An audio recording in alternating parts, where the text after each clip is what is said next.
भक्ति और विश्वास। एक गांव में एक बुजुर्ग महिला रहती थी। वो बहुत ही सरल और भोली थी, जो जैसा कह देता मान जाती थी। घर में बेटा बहू और नाती पोते थे। भोली दिन भर अपने नाती पोतों को खिलाती रहती थी। वो कभी किसी से नहीं झगड़ती थी।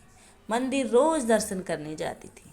सब पूछें कि भोली मंदिर जाने से क्या मिलता है, तो भोली झट से कहती, ठाकुर जी तो मिलते हैं। सब ठहाके मारकर हंसते और भोली का मजाक उड़ाते थे। भोली किसी का बुरा नहीं मानती थी, हमेशा खुश रहती थी।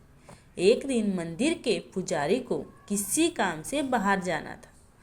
उन्होंने भोली से कहा, माई ठाकुर जी से मिलने तो रोज आती हो, 2 दिन भगवान की पूजा तथा सेवा करो और भोजन बनाकर खिलाओ।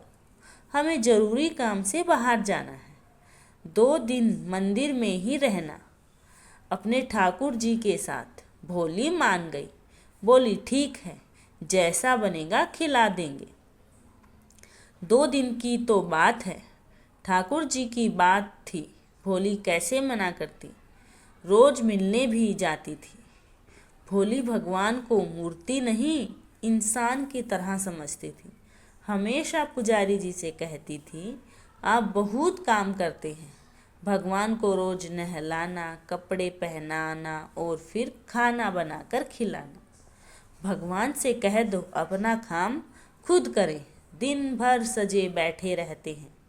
पुजारी जी जानते थे कि ये तो भोली है, इसको कैसे समझाया जाए। पुजारी जी भी हंसकर रह जाते।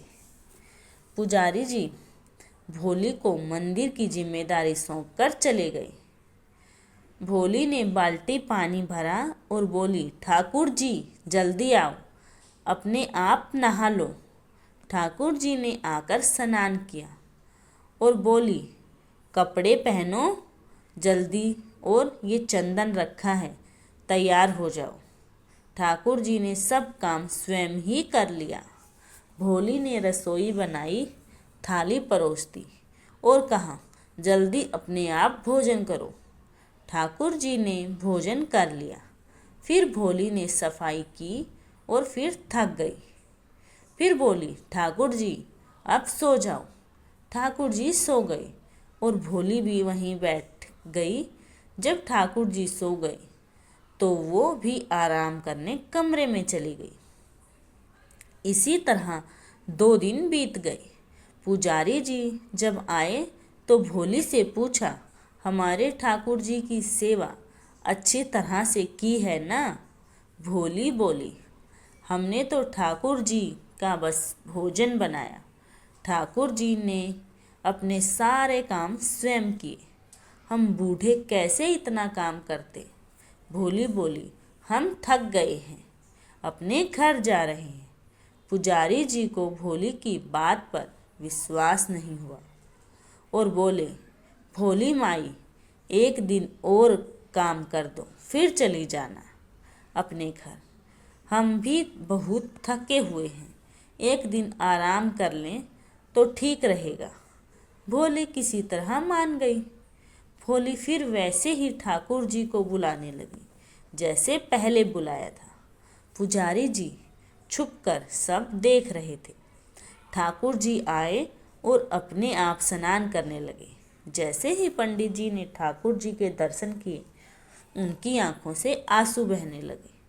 भगवान अंतर्ध्यान हो गए। पुजारी जी भोली के चरणों में गिर पड़े और कहने लगे, भोली माई तुमने आज मुझे भगवान के दर्शन करा दिए, तुम धन्य हो मैया।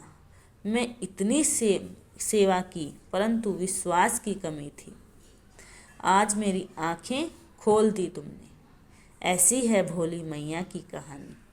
भोले भक्तों के भगवान होते हैं, उन्हें छल कपट नहीं भाता। धन्यवाद दोस्तों। जिसको भी यह छोटी सी कहानी पसंद आई, please like share and subscribe my channel. धन्यवाद दोस्तों।